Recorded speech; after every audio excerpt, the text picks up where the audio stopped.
A man sat at a desk doing arithmetic. Not a soldier, not a general, an architect.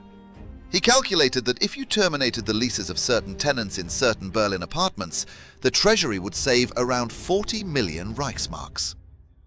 6th of October, 1938. The memo went to the Ministry of Economics. 3 years later, the people from those apartments were sent east. They did not come back. That is not a scene from a film. It is a document, with a date, a signature, and an incoming registration number. It sits in an archive, and you can read it. We love asking what would have happened if Hitler had won, and we usually answer that question with fiction. Nazis in Washington, a swastika over the White House, the whole prestige television treatment. Handsome, frightening, and entirely made up. Here is the thing. You do not need to imagine it. He wrote it all down. Wrote it in numbered points, with maps, with percentages, with projected timelines. Entire government departments sat and planned the world after victory. And the most disturbing thing in those papers is not the grandiosity. The most disturbing thing is that they are written in the register of an accounting report. So today, 10 things he intended to do after winning. Not 10 fantasies, 10 documents. And one more thing before we start, because it matters for you specifically. The single most famous piece of evidence about Nazi world plans was announced to the American public by a sitting president on the radio, and it was almost certainly a forgery. I will tell you which one, who probably made it, and why the genuine document underneath it is worse. That is point 7. At the end, we will also handle the question almost nobody asks. If all of this had worked, how long would it have lasted? Because there is a very unpleasant answer waiting there. Let us go. Point 1. Europe. We will start with the easy part, because after this, there is no easy part. The first phase of the plan concerned Europe, and it was almost boring. Denmark, Norway, Sweden, and Finland get attached to the right as related Germanic territories. Not conquered, attached, as though anyone had asked them. France, Britain, and Ireland become managed puppet states, with their own flags, their own governments, their own newspapers. It is just that all the decisions get taken in a different city. Spain and Portugal are demoted to satellites. Notice how tidy that sounds. No shouting about world domination, just an administrative reorganization of a continent. Like somebody opened a city builder and started dragging pieces around, except the pieces are countries. And yes, there was paperwork for that too. But since one of those countries is probably yours, let us slow down, because the British section of this file is far more specific than the sentence I just read you. Operation Sea Lion was the invasion plan, and it never happened. What did exist, and what survives, is what was supposed to happen the week after it succeeded. And that is where it stops being abstract. There was a list. Its formal title translates roughly as the Special Search List for Great Britain, and it was compiled in the summer of 1940 by an SS officer named Walter Schellenberg. 2,820 names. People to be arrested immediately upon occupation. Churchill, obviously, but also writers, scientists, publishers, trade unionists, refugees who had already fled the continent once, and a considerable number of people who were simply inconvenient. And here is the detail that belongs in this video more than any other. Beside each name was a number, not a threat level, a department number. Which office of the Reich security apparatus that particular person was to be handed over to on arrest. Churchill was assigned to foreign intelligence. Most of the rest went to the Gestapo. Somebody sat down and did the routing. The list itself was assembled from telephone directories, reference works, and press cuttings, which is why it is full of misspellings, duplicate entries, and people who are already dead. Sigmund Freud is on it. He had died in London the previous year. After the war, the list became public, and the writer Noel Coward found his own name on it alongside Rebecca West. She sent him a telegram saying something to the effect of, "My dear, the people we should have been seen dead with." That is a very good line, and I want you to hold on to it, because it is the last funny thing in this section. Alongside the arrest list, there was an occupation plan. 6 operational security squads for Britain, headquarters in London, regional offices in Birmingham, Liverpool, Manchester, Bristol, Edinburgh and Glasgow. And a working assumption that able-bodied British males between 17 and 45 would be deported to the continent as labour. Read that last sentence again slowly. Not interned.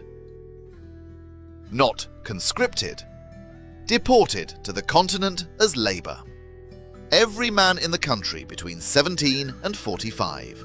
So no, this was not a plan to make Britain a slightly grumpy trading partner with a different flag on the town hall. And on this island, that distinction is not academic, because in the summer of 1940, the question of whether to fight on or to negotiate was genuinely open. We will come back to that at the very end, and it will land differently once you have heard the other 9 points. There is an obvious question here. If Europe is already almost entirely yours, why go further? The answer is simple. Europe was not the objective. Europe was the foundation. And you build a foundation in order to put something on top of it. Which brings us to point 2. Because he intended to build. Literally. Point 2. The world capital. On the 30th of January 1937, Hitler appointed his personal architect as General Building Inspector for the capital of the Reich. It sounds like a title from a dull ministry. In practice, it was a man granted the authority to rebuild Berlin entirely. Berlin as a city was supposed to stop existing. In its place, the world capital, Germania. And the scale is such that I do not know where to begin.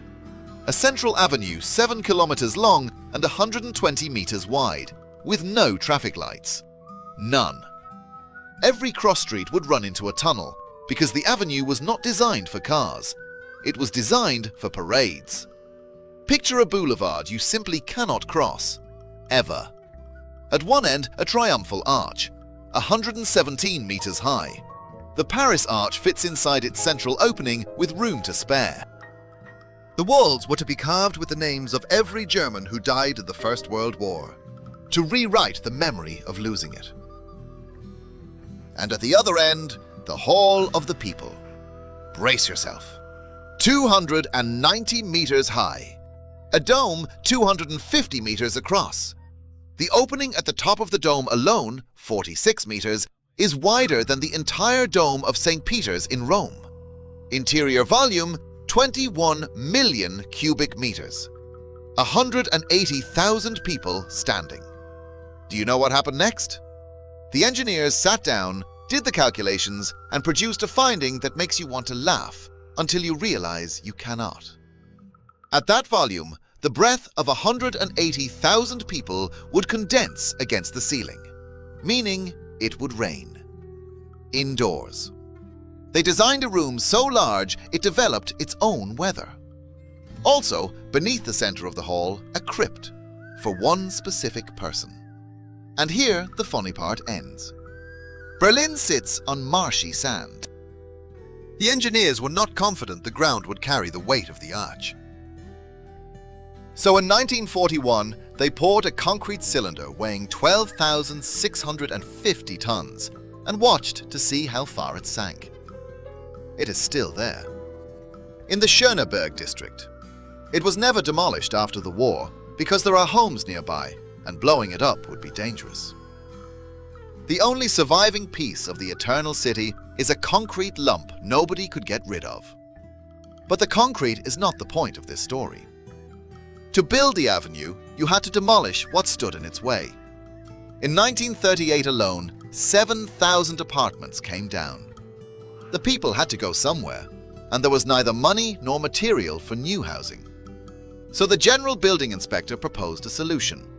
That memo, 6th of October. Terminate the leases of Jewish tenants in large apartments. Give the freed housing to those displaced by construction. saving to the treasury roughly 40 million. After that, it operated as a machine. The architect's office obtained access to apartments vacated by Berlin Jews in 1939 and again in 1941, when the deportations east began. And the same office was substantially involved in preparing those deportations. I want you to feel this for 1 second. Not in the abstract. There was a man called Alexander Cohn, a lawyer. He lived in Berlin, in Charlottenburg, at Schillerstrasse 9, a 4.5-room apartment. The ordinary life of an ordinary man, no longer young, who had worked all his life and could afford somewhere decent to live. In May 1942, he was told to vacate the apartment. Days to pack. Not because he had done anything, not because there had been a hearing, because several years earlier, in a different office, somebody had calculated a saving. A few months later, he and his wife Elsa were sent to Theresienstadt. They were lucky. They survived. Their neighbors in the same building were less lucky. For that one address alone, the list of those taken away fills a page. And here is what matters. Alexander Cohn never met that architect. He did not know his name, and he did not know a memo existed with a 40 million figure on it. One day, he simply received a piece of paper telling him to vacate the premises. That is how it works. Not a man with a torch and a scream, a man with a calculator whom you will never meet. The elegant model with the dome and the arch did not stand apart from the crimes. It was one office, one apparatus, and one signature. The dome needed space. The space needed apartments. The apartments needed people removed from them. Now you understand why I opened with a memo about 40 million. Now we go east, and the scale changes. Point 3. The Eastern Plan. I'm going to stop making jokes for a while. Not because anyone told me to, but because there is nothing here to make them about. The second phase was the East, and out there it stopped being conquest at all. The plan was called Generalplan Ost. The core document was developed inside the SS apparatus, and its principal author was Professor Konrad Meyer, head of the planning department in the office of the Reich Commissioner for the Strengthening of Germandom. These were not lunatics in a basement. They were academics with chairs and doctorates. They designed racial classification systems that would then be used to decide who lived, who died, and who became labor. The territories involved were Poland, the Baltic states, Belarus, Ukraine, and part of Russia. In total, tens of millions of people were to be deported or destroyed. There are no single approved quotas in the base document, and anyone who quotes you a clean figure to the nearest percent is almost certainly repeating somebody else's summary. But the logic reads clearly enough. Part of the population would be deported beyond the Urals. Part would remain in place as cheap labor, and for that part, the document separately provided for the withdrawal of education and medicine. Illiteracy was not a side effect, it was a line item. The emptied land would be settled with German colonists, and there was paperwork for that too, with a classification, a responsible officer, and a schedule. It is worth stopping to say something that usually gets said too quickly. The destruction of European Jewry, which actually happened, was not the conclusion of this program. It was the opening of it. Everything above was supposed to come afterwards. And now the part that answers the objection you may be forming, which is that none of this happened because they lost. In one place, it did happen. On the night of the 27th of November 1942, German units surrounded a village called Skierbieszow in the Zamość region of occupied Poland. That region had been selected as the first settlement area under the Eastern Plan. Not as a theoretical exercise, as implementation. A Polish historian titled her study of it the SS Special Laboratory, which is about as precise as language gets. Villages were surrounded before dawn. People were given 20 minutes to pack. I want you to sit with that number because it is shorter than one episode of anything you have watched this week. They were taken to transit camps at Zamość and Zwyrzeniec, where racial classification was carried out using the categories drawn up in the offices I described a moment ago. Some were sent to the Reich as labor, some to Auschwitz and Majdanek. The rest were resettled further on. Around 12,000 German colonists were moved into the emptied houses. By August 1943, this had covered close to 300 villages and around 110,000 people. Over 30,000 of them were children. Roughly 10,000 of those children died or disappeared. Nearly 4,500, judged racially suitable, were taken from their parents for Germanization. After the war, only some of the survivors ever found their families again. So the document I've been describing as a plan stopped being a plan. It was executed on people with addresses and names in 9 months. This is not a story about what they might have done, it is a sample of what they did when they had time. But the story has one more part, and without it, we would be dishonest in the other direction. The intention was to clear close to 700 settlements. They managed under 300.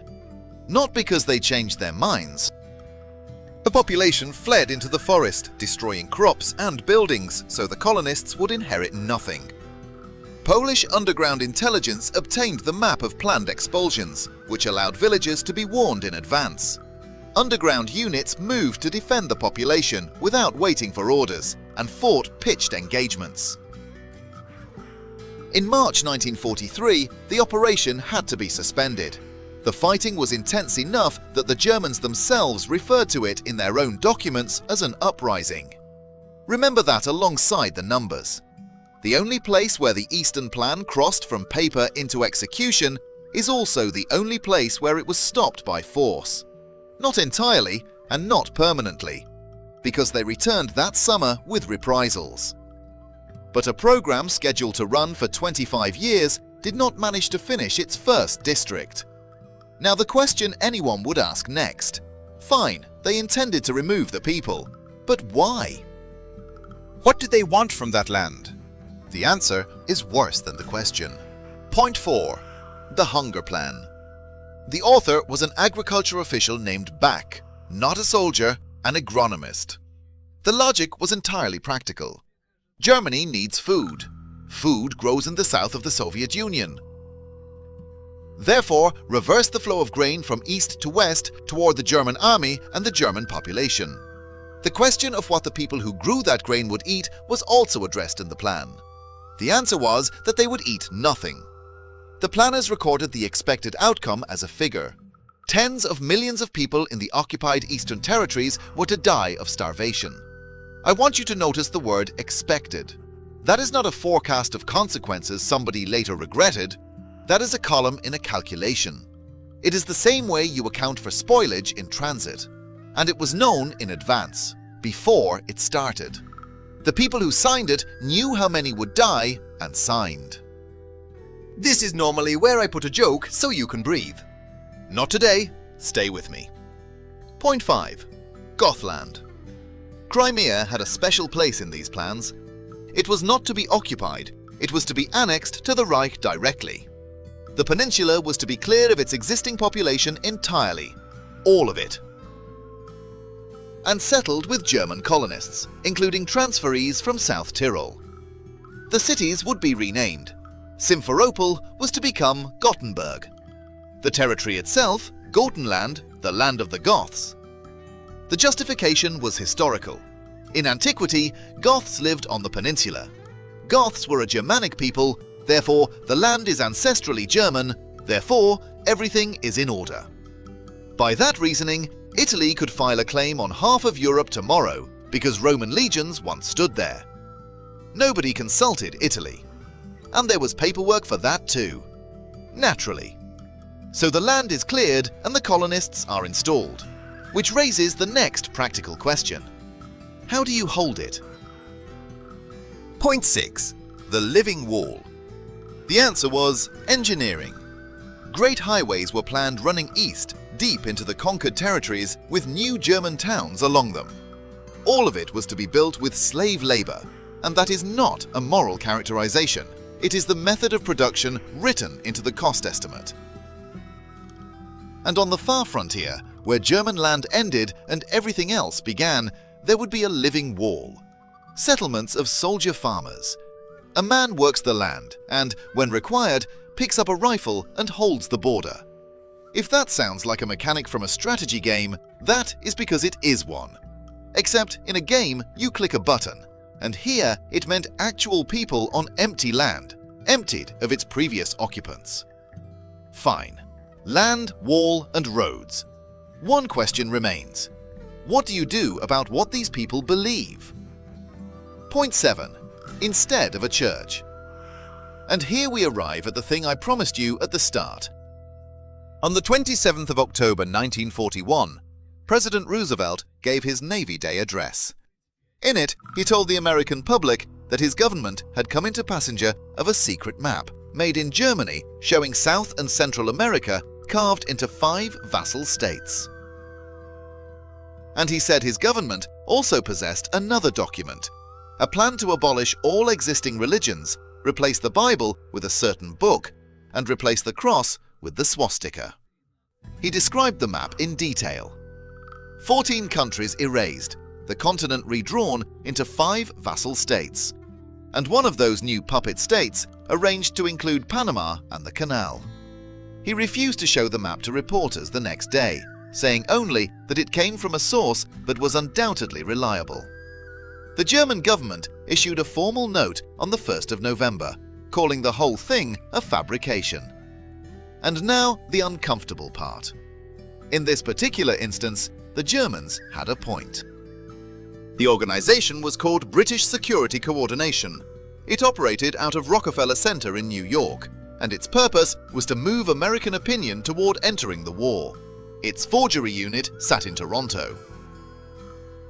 The map went from there to William Stevenson, the head of the operation, then to William Donovan on the American side, and from Donovan to the president.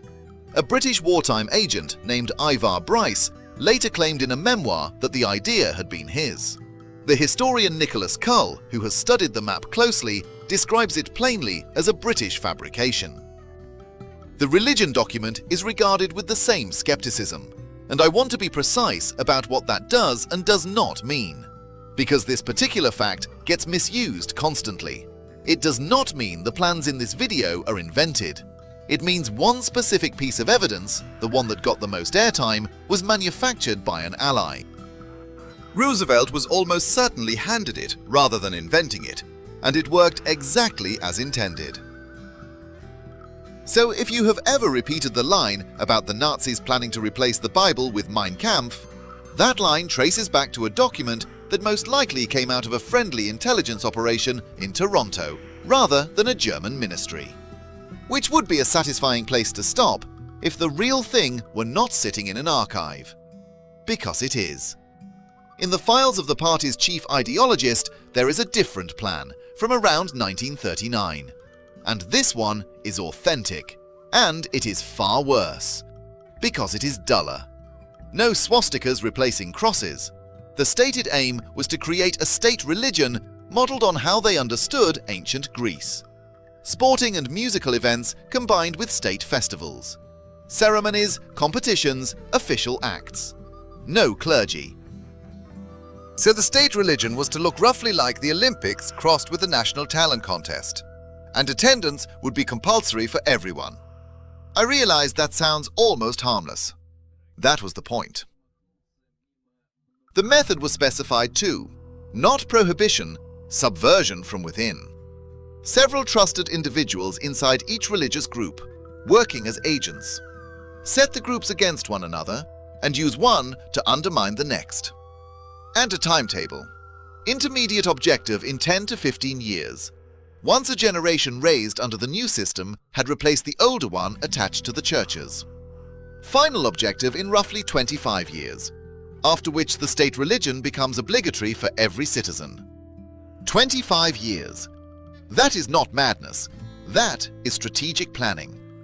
And it did not stay on paper because they had a proving ground. The Warthegau, an area of occupied Poland annexed to the Reich, administered from Poznan. On the 14th of March 1940, a 13-point decree was issued there.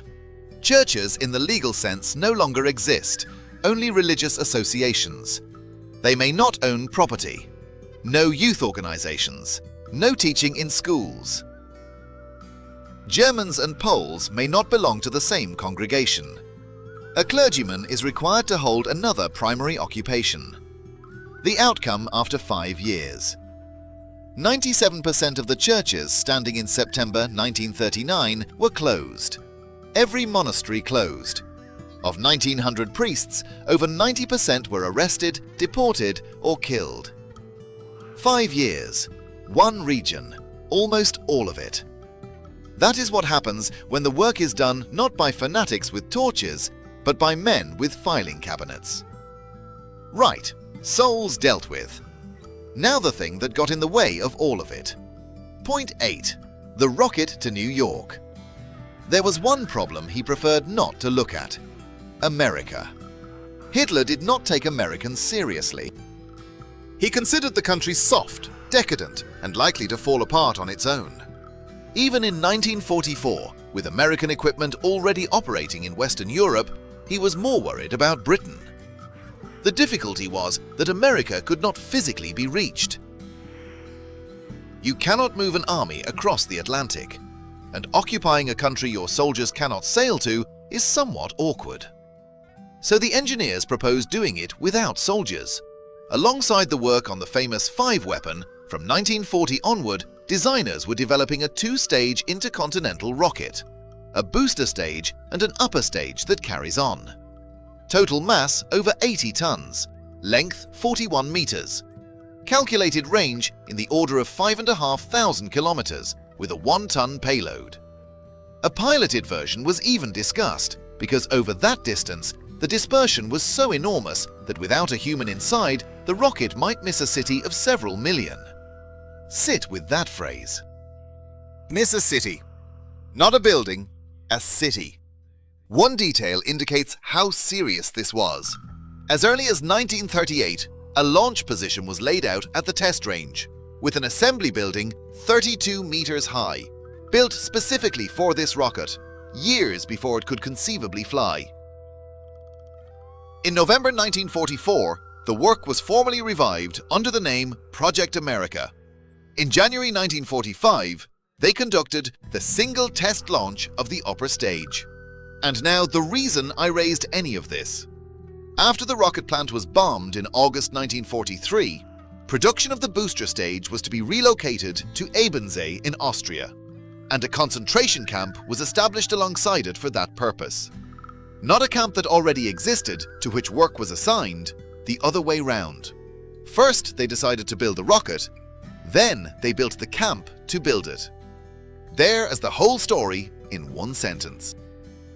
A marvel of engineering, intended to cross an ocean, began with the construction of barracks for the people who would assemble it. And there was paperwork for that too, as always. Fine, suppose it all worked. Europe taken, the East cleared, America under threat. What next? What comes next is frankly a farce. Point 9. Dividing the planet. On the 15th of December 1941, a week after Pearl Harbor, the Japanese brought the Germans a draft military convention. It proposed dividing Asia into 2 operational zones. The boundary would run along the 70th meridian east. The line passes through the Arctic mouth of the Ob, descends south, runs east of Khost in Afghanistan, and reaches the Indian Ocean west of Raikot in India. Everything east, Japanese zone. Everything west, German and Italian zone. On the 18th of January 1942, the agreement was signed in Berlin, with a caveat that in the Indian Ocean one might operate beyond the line if circumstances required. So 2 states that had won nothing yet sat down and divided a continent with a ruler, as though it were not a planet but a board game, and they were arguing over who gets the more expensive property. Then it gets better. The German War Economy Office looked at that line and put its head in its hands. The meridian cut through economically integrated regions and, more to the point, handed the industrial Kuzbas to the wrong people. So the Germans proposed their own boundary, along existing lines and then north along the Yenisei. In plain terms, they began haggling over territory neither of them controlled, and where nobody was expecting them. Did the line ever operate? Once, almost. In 1942, the Japanese proposed attacking Madagascar, and the Germans objected sharply that this was an intrusion into the German sphere of operations. Two allies arguing over an island neither of them ever reached. In reality, neither side came anywhere near that line. Ever. Not by a kilometer. And one more detail that says a great deal about this alliance. Japan did not inform Germany about its pact with the Soviet Union in April 1941. Germany did not inform Japan of the date it would attack in the East. И она болталась от одного кризиса к другому. Перевооружение оплачивалось долговыми обязательствами, по сути, расписками с обещанием заплатить потом. А теперь смотри на даты погашения. Основная масса приходилась на промежуток с 39 по 42. Четырехлетний план, который должен был сделать Германию самодостаточной, свою задачу не выполнил. Экономика работала на завоевании. Ей нужно было постоянно проглатывать новые территории, чтобы вывозить оттуда ресурсы, золото и рабочую силу. Останавливаешься, и арифметика перестает сходиться. То есть война была не выбором из идеологии. Война была способом не платить по счетам. Хотя тут стоит быть честным, некоторые экономисты еще в конце 30-х спорили с идеей, что Рейх вот-вот рухнет сам. Их аргумент был простой. Система держится не на экономике, а на грубом принуждении. А принуждение может тянуть очень долго. Так что победивший Рейх мог бы хромать значительно дольше, чем нам хотелось бы думать. Вторая проблема была еще веселее. Захваченное надо было удерживать. Посмотри на Югославию. Одна страна. И для контроля над ней требовалось держать больше полумиллиона солдат. Методы применялись соответствующие. Приказы предписывали казнить от 50 до 100 гражданских за каждого убитого немецкого солдата. И это работало ровно наоборот. Сопротивление не гасло, а росло.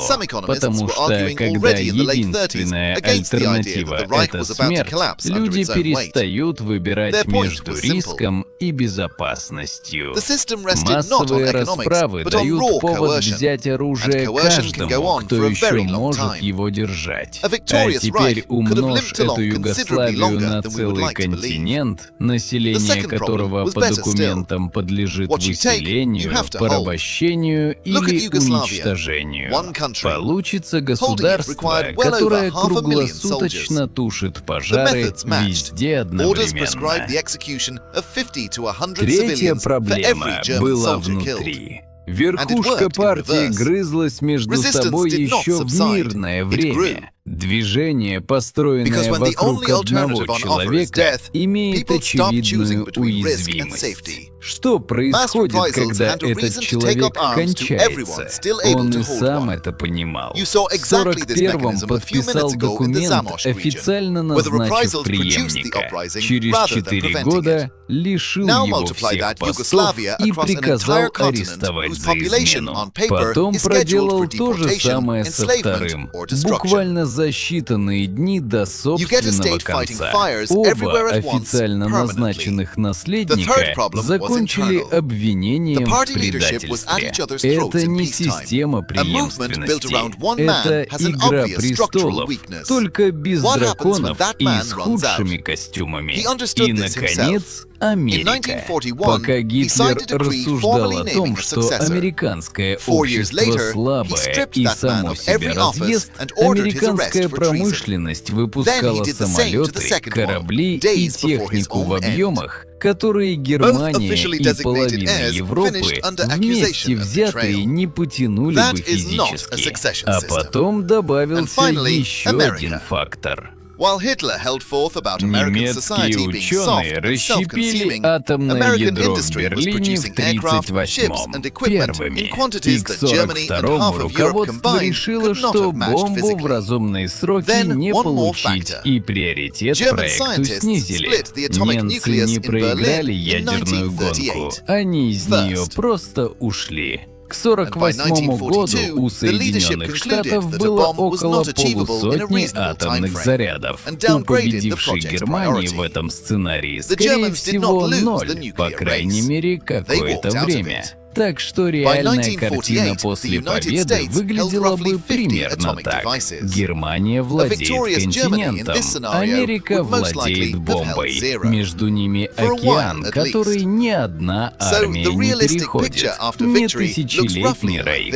Холодная война, только с гораздо более мерзким противником. И это не значит, что все обошлось бы. Наоборот, потому что вот главный вывод, ради которого стоило все это разбирать. Да, конструкция была нежизнеспособной. Да, она бы развалилась, но развалиться она могла через 10 лет, а могла через 50. И разница между этими двумя цифрами измеряется не в годах. Она измеряется в людях, в десятках миллионов людей, которые в этот промежуток попадали. Так что фраза о том, что зло все равно обречено, звучит утешительно, ровно до того момента, пока ты не спросишь, обречено когда.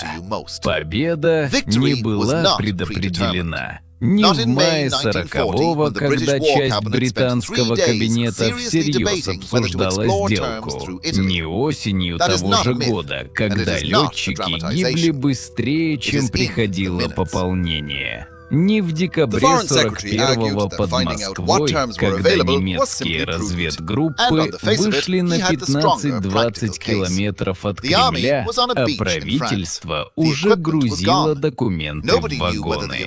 Каждый раз это решали конкретные люди в конкретный момент. Люди, которые могли решить иначе. У некоторых из них было для этого куда больше причин, чем мы сейчас готовы признать. Свобода не была неизбежной. Ее выбрали. Ну и последнее. Если тебе за это видео стало не по себе от того, насколько буднично все это выглядело на бумаге, то знай, что мне было так же, пока я это собирал. Самое страшное в этих документах не жестокость. Самое страшное — это тон. Спокойный, деловой, с расчетом экономии и сроками исполнения. Настоящие катастрофы редко начинаются с крика. Обычно они начинаются с того, что кто-то садится и аккуратно все оформляет. Подписывайся, если досмотрел. И скажи в комментариях, какой из 10 пунктов удивил тебя больше всего. Мне правда интересно, совпадет ли с моим. До встречи.